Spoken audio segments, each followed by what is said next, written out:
Hi everybody, in this video I'm going to talk through how I conceptualized and created my own digital artifact. So this is to give you a little bit of assistance with assignment number 2, which is your digital artifact assignment, and also to give you a little bit of assistance with your week 3 EDFD460. So how did I start off?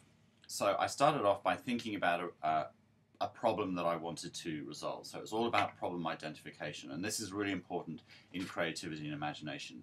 There needs to be a purpose behind it. So if you think back to the readings in week 2 and week 3, this is coming through loud and clear in everything, that there needs to be a purpose in what you're doing. So there needs to be some kind of improving outcome.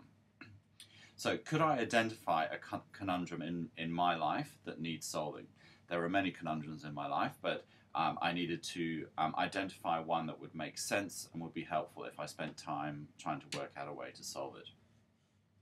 So I tried to focus my thinking on my imagination onto a particular area that I knew would benefit from such activity.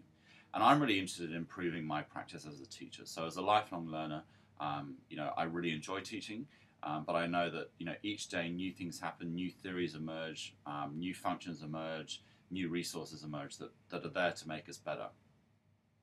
And I'm also really interested in the online environment. So I wanted to think about something, not a problem necessarily, but something that could do with a bit of undivided attention in terms of my teaching as a practice. And certainly my teaching as practice within the online environment. So that was my focus. That was my imagination focusing in on what I wanted to do. And it didn't take me 2 minutes to think about this. It took me a few weeks of thinking and ideas coming into my mind, writing them down, and slowly beginning to formulate an idea. So my tentative idea was that I'd like to develop a method of capturing a PowerPoint presentation, the audio and video of me delivering that content all into one resource. And why would I want to do that? In the online environments, I think it's really important for students to not only access the content, i.e. the PowerPoint presentation or the keynote presentation, whatever you're using, but also to hear and see the lecturer deliver the content. Sometimes you have the presentation and the audio, but rarely do you actually have all three of those together. And I think it just makes for a far better, far more effective experience when you're a student in an online environment. So that was my tentative idea that emerged from my imagining. So my project brief, and remember that a project brief can always change, is to design a method of producing online audio visual resources for my students that would include unit content, audio, and webcam. Okay, so that was my brief. That's what I came up with after spending some time thinking and imagining about what I might do. A really important idea that I was thinking about here, though, was, is it a big C or is it a little c creative project? I know that I can purchase software that will do the job for me for about $500, but first of all, I don't have $500 to spend on software, and also, in terms of being creative and imaginative, I actually wanted to work through that conundrum by myself. So I wanted to find an alternative solution, and definitely a cheaper solution, by working through it myself. So in that case, it's going to be a little c creative project. So I'm not going to change the world with the outcome, but I'm certainly doing something innovative for myself, and I think I'm also doing something innovative for my students as well. But there is software out there that will do it all in one go. You don't need, there's software that will mean that you don't need to go through the process I'm about to go through, but it is an important process for me. So imagining the project, how did I start to put all these different things together? So I'd need to have access to video screen capture software. I actually already have this. I use something called iShowU HD Pro. I'd need a webcam, and I'm going to use the FaceTime application on my Mac, and also I need a presentation with content. All three of those things are easily obtainable for me. So I'm going to use the iShowU HD Pro video capture software. This means that I can actually take a video of my screen rather than just an image of my screen. I'm going to use the FaceTime camera, and I'm also going to use a presentation. So the plan is to use the video capture software to record the presentation actually on my screen, the webcam and me talking all at the same time.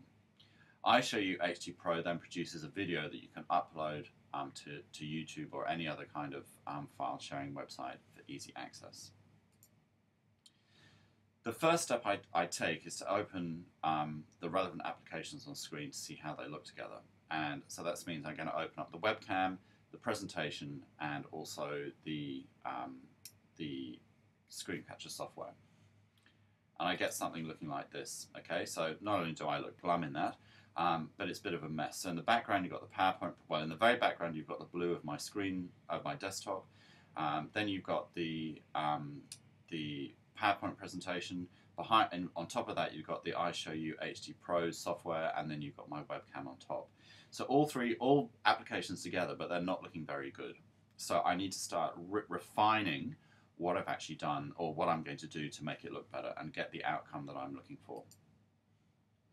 With all the applications open, without any, I should say thought, not through, without any thought about how to align them, the result is a bit of a mess, okay? So if we just go back to that video there, you can see it's a bit of a mess. I want the finished product to look professional, so I need to go back and realign my applications. So once I've realigned my applications on the screen, I get to something that's beginning to look a little bit better. So here I've got my presentation, and here I've got my FaceTime webcam running. By the way, my FaceTime webcam actually picks up audio as well, so I don't need a specific audio functionality on this. So I've aligned the webcam function so that it is flush with the edge of the presentation. If we just go back and have a look, you can see here that it's nice and flush with the edge of the presentation there. But work still needs to be done.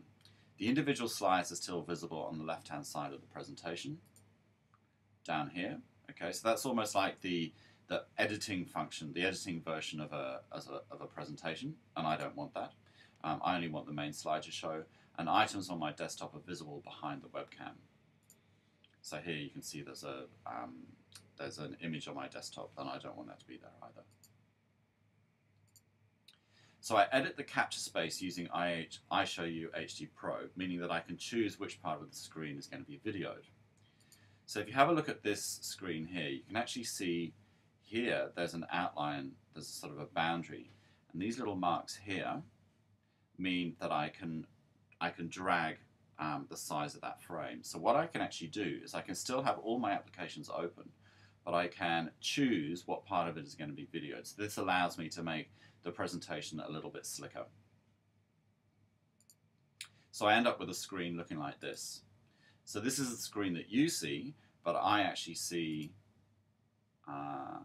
I see a screen looking like that. Okay, so I still see all the functions of the different applications that I've got, but once it's recorded, you as the viewer will see this, and that's sorry, you'll see something looking like